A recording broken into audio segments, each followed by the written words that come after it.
শেষ মুহূর্তে হরিরামপুর বিধানসভা আসনের বিজেপি প্রার্থী দেবব্রত মজুমদারের সমর্থনে নির্বাচনী প্রচারে ঝড় তুলতে হরিরামপুরে এলেন মহাগুরু অভিনেতা মিঠুন চক্রবর্তী। সোমবার বেলা 1টা নাগাদ তিনি হরিরামপুর বিধানসভার বিজেপি প্রার্থী দেবব্রত মজুমদারের সমর্থনে জনসভা করতে আসেন। জনসভার আয়োজন করা হয় হরিরামপুর হাই স্কুল মাঠে। তীব্র গরমকে উপেক্ষা করে কয়েক হাজার কর্মী সমর্থক জনসভায় ভিড় জমিয়েছিলেন, যা দেখে জেলা নেতৃত্বের মুখে চওড়া হাসি লক্ষ্য করা যায়। অভিনেতা মিঠুন চক্রবর্তীর সভায় উপস্থিত ছিলেন বিজেপির জেলা সভা শরৎ চৌধুরী। এছাড়াও হরিরামপুর আসনের বিজেপি প্রার্থী দেবব্রত মজুমদার সহ স্থানীয় নেতৃত্ব। পশ্চিমবঙ্গকে পশ্চিম বাংলাদেশ তৈরি করার চক্রান্ত চলছে, আর সেই চক্রান্ত ভাঙতে পারে একমাত্র বিজেপি। পশ্চিম বাংলাদেশ তৈরি করার এই চক্রান্ত রুখে দিতে সমস্ত সনাতনের উচিত বিজেপিতে ভোট দেওয়া। সভায় হাজির হয়ে এমন মন্তব্যই করলেন মিঠুন চক্রবর্তী। স্বভাবসিদ্ধ ভঙ্গিতে মিঠুন চক্রবর্তী বললেন, আমি সনাতনী, প্রত্যেক সনাতনীর উচিত নিজের অস্তিত্ব রক্ষার লড়াইয়ে বিজেপির সঙ্গ দেওয়া। এবার ভোটে জিততে না পারলে পশ্চিমবঙ্গে আর থাকা হবে না। সংবাদটি নিবেদন করছেন স্বস্তিলোক উৎসব ভবন, গঙ্গারামপুর, দক্ষিণ দিনাজপুর।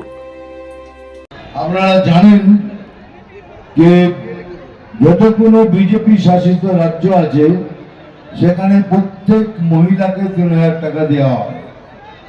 এখন আমরা বলেছি আমরাও দেবো, যদি এখন বলি তাহলে বলবে কপি করছি, কিন্তু অলরেডি আমরা দিচ্ছি ওখানে।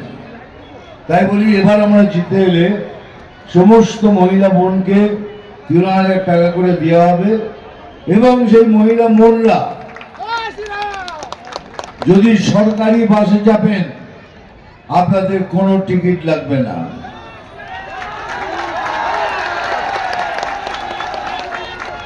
আর যত আমাদের বেকার যুবকরা রয়েছেন তাদেরও জানাই যে তোমাদের জন্য রইল 3,000 টাকা প্রত্যেক মাসে ভাতা।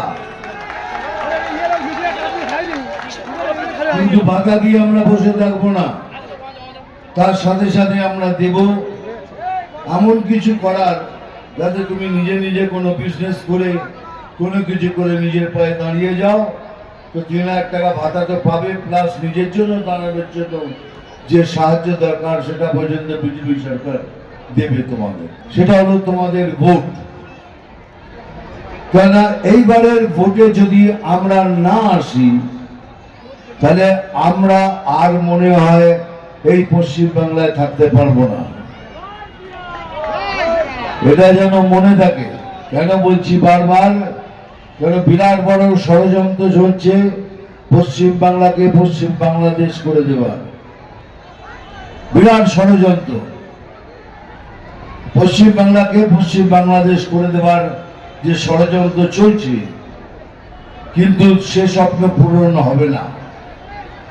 তাহলে যতদিন আমার মতো একটা বাঙালি বেঁচে আছে আর আমার রক্ত যদি শেষ বিন্দু থাকে, সেই বিন্দু দিয়ে রক্ষা করব। আর কই মাইকা লাল এই যে পরিকল্পনা চলছে সেটা দেখুন। এই এসআইআর নিয়ে কেন এত লড়ালড়ি? তাদের জন্য লড়ালড়ি এত। ওদিকে বর্ডারে 400 কিলোমিটার খুলে রেখে দিয়েছেন। প্রধানমন্ত্রী বলছেন, আমাদের গৃহমন্ত্রী বলছেন আপনি জমি দিন, ওই 400 কিলোমিটার আমরা বন্ধ করে দেবো। দিচ্ছেন না। কেন দিচ্ছেন না? কেন ওখান দিয়ে ঢুকবে সবাই? আসুন, এসে এখানে খান দান, আমাকে ভোট করুন, আর তারপরে আমরা বসে বসে সবাই মিলে পশ্চিম বাংলাদেশ করে দেবো। এত সোজা? হ্যাঁ, আমরা কি সবাই মরে গেছি নাকি? সর্বোত্তম সুযোগ সুবিধে রয়েছে আতিথেয়তায়। সুপরিচিত স্বস্তিলোক উৎসব ভবন, অতিথিদের যে কোনো অনুষ্ঠানের জন্য উপযুক্ত ওয়ান স্টপ ডেস্টিনেশন। আমরা আপনার বিশেষ অনুষ্ঠানটিকে অবিস্মরণীয় করে তুলি। স্বস্তিলোক উৎসব ভবন, শিববাড়ি রোড, গঙ্গারামপুর, দক্ষিণ দিনাজপুর। ব্যুরো রিপোর্ট, উত্তর বাংলা সংবাদ।